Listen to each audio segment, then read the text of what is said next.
여러분께서는 지금 경제학자 곽수중이 보는 새로운 시사, 곽수중의 뉴스 정면 승부와 함께하고 계십니다.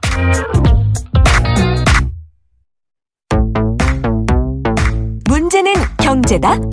아하, 경제는 여기가 전문이지. 주파수 94.5 YTN 뉴스 FM 곽수중의 뉴스 정면 승부 4부 시작하겠습니다. 오늘 김상조 공정거래위원장이 5대 그룹 전문 경영인들을 만난 것 같습니다. 그 만난 자리에서 자주 만납시다. 또 자주 만납시다. 이렇게 이야기를 하시면서 뭔가 메시지를 던지신 것 같은데 어떤 메시지가 나왔는지 경제는 여기가 전문이지 오늘 이 시간에 박병률 경향신문 경제부의 박병률 기자와 함께 말씀 나눠보겠습니다. 안녕하세요. 네, 안녕하세요. 오늘 김상조 위원장하고 5대 그룹 간담회에는 누가 나왔습니까? 이번이 첫 모임이 아니라는데. 네, 맞습니다. 삼성, 그리고 현대차, SK, LG, 롯데 이렇게 5군데에서 나왔는데요. 예. 지난 6월에도 김 위원장이 4대 그룹과 간담회를 가졌습니다. 예. 그때 이후에 이제 후속 모임이다 이렇게 보시면 되는데 이번에는 그때는 없었던 이제 롯데가 이제 추가가 됐습니다. 예. 김상조 위원장은 임명 이후에 우리 이제 공정위는 재벌 대기업들과 자주 만나겠다 이렇게 얘기를 했는데요. 네.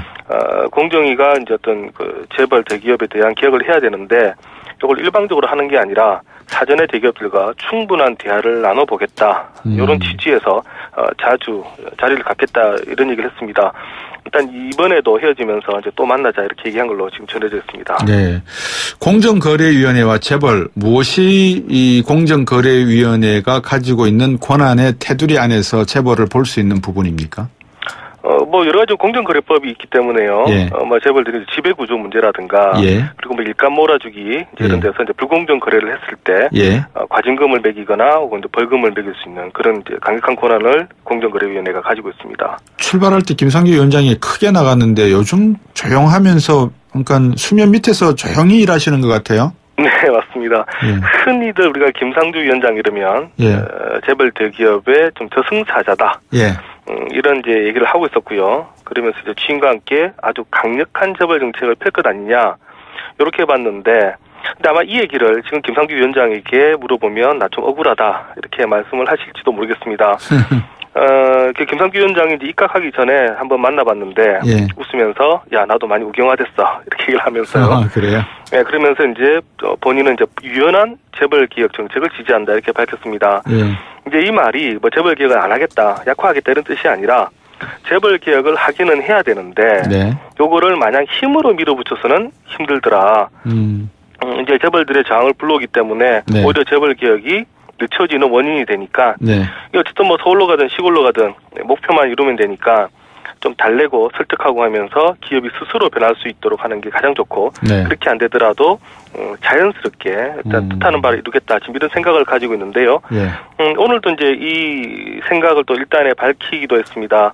간담회 뒤에 가진 브리핑에서 이제 네. 일부 기자들이 재벌 개혁에 빠른 진전이 좀 필요하지 않나요?라고 이렇게 물었습니다. 예. 그러니까 이제 김 위원장이 일각에서는 통상 이제 새 정부 출범 6개월 내에 예. 어떤 개혁을 다 해라 이런 얘기를 하지만 사실 이거는 실패의 지름길이다. 어떤 딱딱한 규제를 통해서 마치 이제 칼춤을 추듯이 하는 그런 개혁을 할 생각을 나는 없다 이렇게 밝혔습니다. 그러면서 오늘 간담회에서 기업인들이 변화에 필요한 시간을 달라 이렇게 얘기를 했는데 나도 그렇게 하겠다 답했다. 좀 국민들도 공정위에 시간을 좀 주셨으면 한다 이렇게 얘기하기도 했습니다.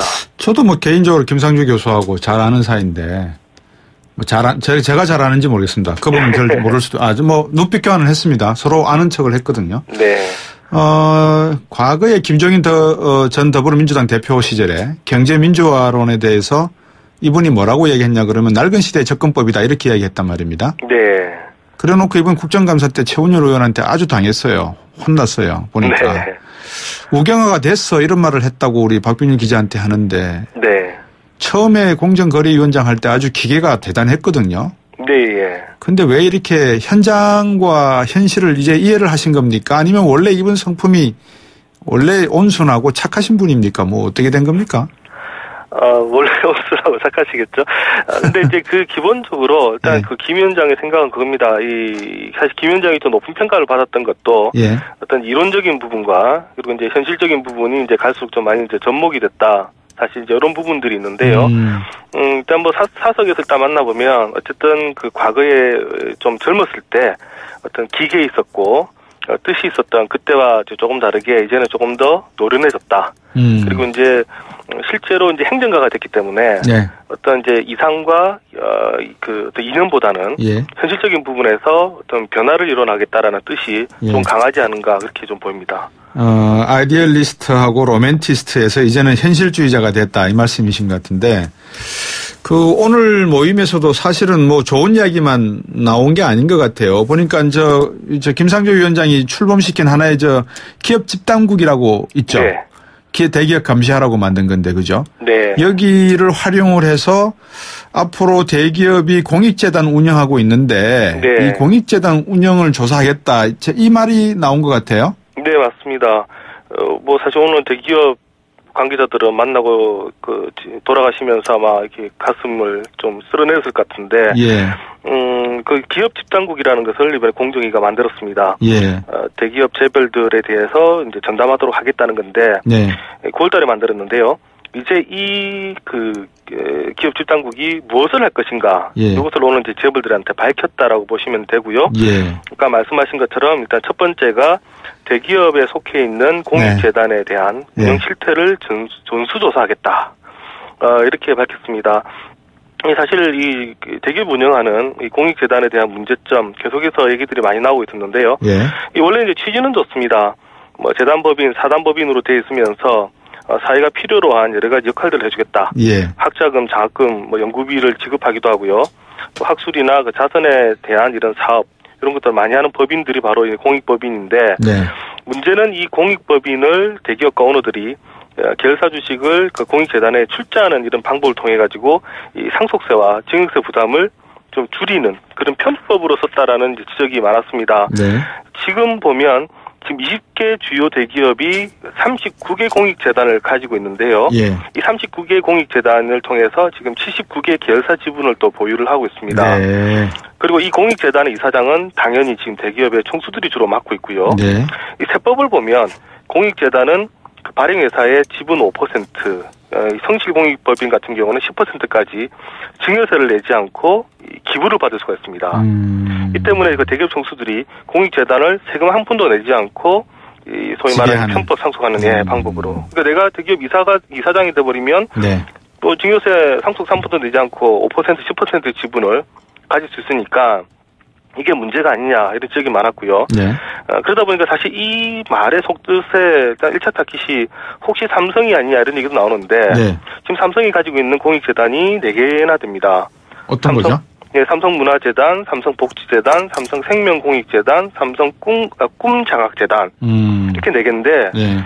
요 4개 재단에 대한 그룹 계열사의 출자액이 무려 지금 3조 6천억 원이 넘습니다. 어이구야. 현대차가 3,900억 원, SK가 뭐 248억 원, 롯데 4천억 원, 이 비교하면 예. 이 압도적으로 지금 큰 규모인데 네. 그러다 보니까 이거 사실 삼성을 먼저 겨냥한 것 아니냐 이런 얘기도 지금 나오겠습니다. 네. 삼성을 겨냥한 거 아니냐. 그래서 공정거래위원회가 지주사의 수익 구조에 대한 실태조사도 벌인다는데 김상조 위원장이 삼성에 대해서 원래는 중간 지주사 하나 만들어서 지배구조 문제를 해결하라 상당히 긍정적으로 보던 분인데 갑자기 또 지주사 수익구조 실태조사는 뭡니까? 네, 지금 이게 지금 두 번째 얘기였는데요. 예. 이제 기업 집단국이 이제 해야 될 두 번째가 바로 지주사의 수익 구조에 대한 실태 조사다 이건데 네. 이게 당초 취지랑 지금 다르게 지주사가 흘러가고 있다. 네. 지금 이런 우려를 하는 겁니다. 원래 이 지주회사는 자회사로부터 배당금을 받아서 이제 주로 운영이 되는데 그렇죠. 현실에서 보니까 자사 브랜드의 로열티라든가 예. 또 심지어 컨설팅을 해주고 수수료를 받고 예. 아니면 건물 임대료. 예. 그러니까 이 건물을 이제 지주사가 가지고 있고 여기에 이제 자회사들이 들어와서 쓰라. 이렇게 해서 이제 건물 임대료를 받아서 수익을 계속 늘리고 있다. 네. 이런 얘기입니다. 이제 이런 수익 구조가 지주사 제도를 우리가 처음 도입할 때 과연 취지에 부합하는지 예. 혹시 이게 일종의 일감 몰아주기로 변한 것 아니냐. 여기 좀 심각하니까 이걸 지금 들여다보겠다. 이제 이런 얘기고요. 네. 또 이제 지주사를 이용해서 원래 지주사는 의결권을 원래 갖고 있으면 안 되는데 자사주의 경우는 네. 이걸 또 편법을 이용을 해가지고 자사주를 확보하는 식으로 해서 그러니까 의결권이 있는 자사주를 확보하는 방법을 해서 오히려 그룹 전체를 또 지배하려는 형태까지 나오고 있다. 그래서 이거 두 개 한번 지금 들여다보겠다 이런 얘기입니다. 방금 말씀 듣고 보니까는 몇 달 전인가요? 정몽준 그 현대중공업 회장. 네.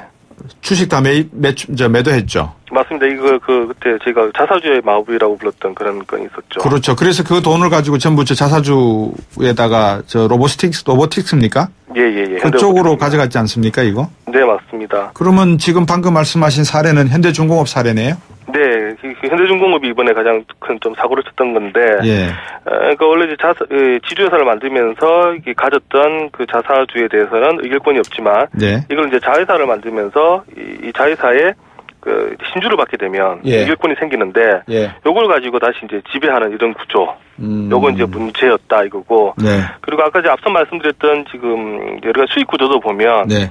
지금 2014년 기준으로 LG와 SK의 경우는 이 지주사가 벌어들이는 돈이 2천억 원 이상, 3천억 원 이하를 지금 벌어들인다. 예. 이런 조사가 지금 공정위 실태 조사에 나와 있습니다. 예. 그러니까 지주사 수익이 이렇게 많아가지고는 네. 이거 곤란하지 않느냐. 예. 지금 공정위가 지금 그렇게 지금 들여다보고 있다는 얘기입니다. 그러면 거기에 대한 응당한 질문이 나오는 게 지금까지 공정거래위원회가 그걸 모르고 있었을까요? 그렇진 않죠. 사실 이 지주사 수익 구조에 대한 실태 조사도 2015년에 한 차례 했습니다. 네. 아직까지 지금 발표를 하지 않고 있었는데, 예. 이제 결국은 이제 이런 차이인 것 같습니다. 과거에도 공정위가 알고 있었고요. 네. 지금도 알고 있는 문제인데, 네. 과연 이제 조사를 한 다음에 이것을 이제 신용만 내느냐, 예. 아니면은 실제로 매수를 내느냐, 네. 그 차이인데, 과거에 이제 이명박 박근혜 정부 때의 그 공정거래위원회가 네. 경제민주화를 외치긴 했습니다만, 예. 과연 그 외쳤던 만큼 실행을 했느냐, 요거는 이제 좀 다른 얘기가 될 수가 있고요. 네. 앞서 말씀하셨던 이제 그래서 그때 당시에 이제 경제민주화를 외쳤던 예. 김종인 박사. 예, 김종인 박사가 결국은 또 결별하게 되는 예. 그런 원인도 사실 이게 제공이 됐던 거죠. 그러니까요. 김종인 박사의 말씀은 이런 적폐 소위 말하는 그런 과거에서부터 내려오던 이런 불공정과 불합리성이 타파돼야 되는 게 경제민주화인데 이거를 네. 하지 않고 자기에게 약속했던 것을 이행하지 않았기 때문에 자기는 박근혜를 떠나는 게 당연하다 이렇게 말씀을 하셨거든요. 네, 맞습니다. 그러면 지금 기업들 반응이 좀 궁금하네요. 좀 긴장을 하겠습니다. 어쨌든 간에. 네, 사실 말은 부드럽게 하면서 오늘 또 실제로 내용은 또 다르니까 네. 아마 좀 속내는 좀 불만이 많을 것 같습니다. 네. 특히 이제 지주사의 경우는 그 전까지만 하더라도 정부가 계속 지주사로 전환하라고 해가지고 네. 우리가 지금 전환하는데 예. 막상 또 전환하니까 또 이게 또 규제하는 것 아니냐. 예. 이런 불만도 지금 한다 이런 얘기가 지금 들리고 있는데요. 예. 물론 이제 공개적으로는 지금 정권 초기니까 지금 그런 얘기를 하지는 못하고요. 예. 오늘 공식적으로는 시간이 좀 걸릴 수 있지만 좀 예. 지켜봐달라. 경영의 투명성을 빠른 시간에 확보할 수 있도록 하겠다. 일단 이렇게 화답을 했다. 지금 이렇게 지금 알려져 있습니다. 믿어도 되나요? 지켜봐야 되죠. 그 김상조호가 향후 이제 공정거래 정책을 펼칠 건데. 네. 앞에서 말씀드렸습니다만 기업 집단국이라고 새로 신설했다고 그랬지 않습니까? 예. 이 조직이 공정거래위원회에 있던 분들을 모아서 만든 조직입니까? 아니면 외부에 영입된 조직과 이렇게 시너지를 내는 조직입니까? 어떻게 공정에 있던 분들 중심으로 만든 조직이죠. 소위 말해서 공정거래위원 안에 있는 암행어사라든지 감찰부 이런 기능이 갖고 있는 모양이다. 주로 그렇죠? 이제 대기업을 예. 조사하는 그 전담 조직이라고 보시면 됩니다. 예. 이외에 어떤 공정거래 정책을 예상하고 계십니까? 네, 아마 이제 어떻게 보면 오늘 계기로 이제 대기업에 대해서 우리가 어떤 정책을 펴겠다, 이걸 공정거래위원회가 네. 밝혔다고 보시면 될 것 같고요. 예. 앞서 말씀드린 것처럼 이 전체적인 뉘앙스로 봐가지고 목소리만 요란하고 실체가 없었던 과거와는 달리 일단 뭔가 실행을 할 수 있겠다. 네. 일단 요런 아마 신호를 대기업들에게 줬다 이렇게 보셔야 될 것 같습니다. 예. 이것과 함께 지금 공정위는 이제 하반기에 또 해야 될 일이 지금까지 쭉 공들여온 게 이제 프랜차이즈 이 가불관계 개선인데요. 예. 아마 여기도 아마 같이 좀 속도를 낼 것 같고요. 이미 지난 8월에 유통분야 불공정 관행 근절을 위한 대책 요거는 이미 또 발표를 한 적이 있습니다. 네. 근데 이제 문제는 그것도 그렇고 이제 여러 가지 공정거래의 정책이 결국은 입법화돼야 될 게 많은데, 그렇죠. 예, 이번 정기국회에서 과연 얼마만큼 입법화되느냐, 여기에 이제 김상조호의 성패가 달려 있다 이렇게 보셔야 될 것 같습니다. 이런 입법화하는 과정에서는 뭐 이상한 한 방씩 터뜨리는 건 그런 건 없겠죠. 또 좀 이게 사실 이게 저희가 뭐 다 합니다만 이 어떤 여론이라는 게 정치적인 움직임도 있고 하니까 네. 뭐 쉽게 예상하기는 좀 어려울 것 같습니다. 오늘 말씀 잘 들었습니다. 고맙습니다. 네, 감사합니다. 경향신문 경제부의 박병률 기자였습니다. 네, 8274번님, 6706번님, 교육제도에 대해서 독일식 교육을 찬성한다는 것과 또 너무 단순하게 교육을 바라보지 말라는 각각의 의견을 보내주셨습니다. 감사하고요. YTN 뉴스 FM 오늘 여기까지입니다. 내일 뵙겠습니다. 곽수영이었습니다.